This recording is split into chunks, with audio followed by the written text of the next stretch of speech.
السلام علیکم to class, کیسے ہیں آپ سب؟ امید ہے کہ آپ لوگ خیریت سے ہوں گے اور اللہ تعالیٰ سے دعا ہے کہ وہ ہم سب کو اپنے حفظ و امان میں رکھے۔ بیٹا آج سوموار 4 دسمبر 2020 ہے اور آج ہمارا پیج نمبر ہے 77 اور عنوان ہے ہمارا اس میں صفت اور اس میں موصوف۔ اس میں صفت بیٹا وہ الفاظ ہوتے ہیں جو کسی اسم کی اچھائی یا برائی بیان کریں، اور اس میں موصوف وہ الفاظ ہوتے ہیں، وہ اسم ہوتے ہیں جن کی اچھائی یا برائی بیان کی جاتی ہے۔ ٹھیک ہے، میں نے آپ کو ویڈیو کا لنک بھیجا ہے، آپ نے اس کو ڈیٹیل سے دیکھنا ہے اور سمجھ کے پھر آپ نے اپنا ہی بک ورک پیج نمبر 77 قندیل بک کا کام کرنا ہے۔ ٹھیک ہے، اچھا جی، دیکھتے ہیں اس میں ہمیں انہوں نے کیا کہا ہے۔ ذیل میں کچھ اسم لکھے گئے ہیں، آپ ان کے ساتھ اس میں صفت کا اضافہ کریں۔ یہ اسم دیے ہوئے ہیں، ان کے ساتھ ہم نے اس میں صفت کا اضافہ کرنا ہے۔ تو جن کی صفت بیان کی جاتی ہے اسے ہم کیا کہتے ہیں؟ اس میں موصوف۔ تو ہمیں یہ اس میں موصوف دیے ہوئے ہیں اور ان کی ہم نے صفت بیان کرنی ہے۔ جیسے یہاں پہ لفظ یہ ہے کھیت، تو اب آپ یہاں پر کوئی بھی ایسا لفظ لکھنا ہے جو آپ کو اس کے بارے میں کوئی بھی خوبی یا خامی اس کے بارے میں بتائے۔ جیسے کھیت ہے، ہم بڑا کھیت بھی لکھ سکتے ہیں، ہم اس کے ساتھ ہرے بھرے بھی لکھ سکتے ہیں، ہرے بھرے کھیت، اور ہم اس کے ساتھ کھلے کھلے کھیت بھی لکھ سکتے ہیں۔ ٹھیک ہے، اس کے بعد اگلا لفظ ہے گاؤں۔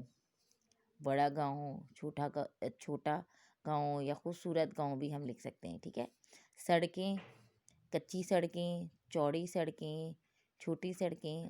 ٹھیک ہے، ہم ان کے ساتھ کوئی بھی لفظ لکھ سکتے ہیں، آپ نے کوئی بھی ایک لکھ لینا ہے۔ ٹھیک ہے، کتابیں، خوبصورت کتابیں، دلچسپ کتابیں۔ ٹھیک ہے، کوئی بھی آپ ایک اس میں صفت آپ لکھ سکتے ہیں۔ دودھ، گرم دودھ، گرم کے ساتھ آپ گرم دودھ لکھ سکتے ہیں، آپ ٹھنڈا دودھ بھی لکھ سکتے ہیں۔ ٹھیک ہے، ٹھنڈا دودھ، میٹھا دودھ۔ ٹھیک ہے، تو آپ اس کے ساتھ کوئی بھی جو آپ کا دل کرے آپ وہ لکھ سکتے ہیں۔ شہر، خوبصورت شہر، بڑا شہر، ترقی یافتہ شہر، کوئی بھی آپ ان کے ساتھ لکھ سکتے ہیں۔ عمارتیں، اونچی عمارتیں، بڑی بڑی عمارتیں۔ ٹھیک ہے، کوئی بھی آپ لکھ سکتے ہیں۔ اسکول، چھوٹا اسکول، بڑا اسکول، اچھا اسکول۔ مکھن، تازہ مکھن، مزیدار مکھن۔ ٹھیک ہے، کام، اچھا کام، برا کام، نیک کام۔ ٹھیک ہے، دوست، اچھے دوست، برے دوست، اچھا دوست، برا دوست۔ ٹھیک ہے، گھر، بڑا گھر، چھوٹا گھر، عالیشان گھر، کوئی بھی آپ اس طرح لکھ سکتے ہیں۔ اچھا، اگلا دیکھیں مندرجہ ذیل جملوں میں سے صفت اور اس میں موصوف الگ کریں۔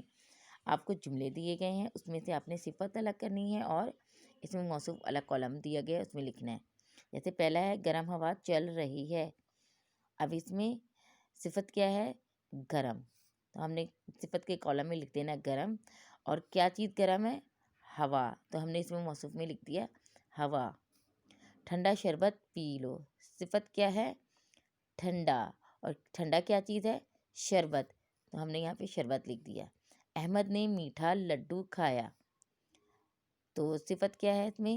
میٹھا، اور میٹھا کیا چیز ہے؟ لڈو، تو ہم یہاں پر لکھ دیں گے لڈو۔ بلال نے سبز پرچم لہرایا، تو اس میں صفت کیا ہے؟ سبز۔ جیسے کہ آپ کو میں نے پہلے جو ویڈیو بھیجی ہے اس میں آپ کو اس میں بتایا گیا ہے کہ اچھائی یا برائی بھی صفت ہوتی ہے، اور اگر کسی چیز کا رنگ بتایا جائے یا کسی چیز کی مقدار بتائی جائے تو وہ بھی صفت ہوتی ہے۔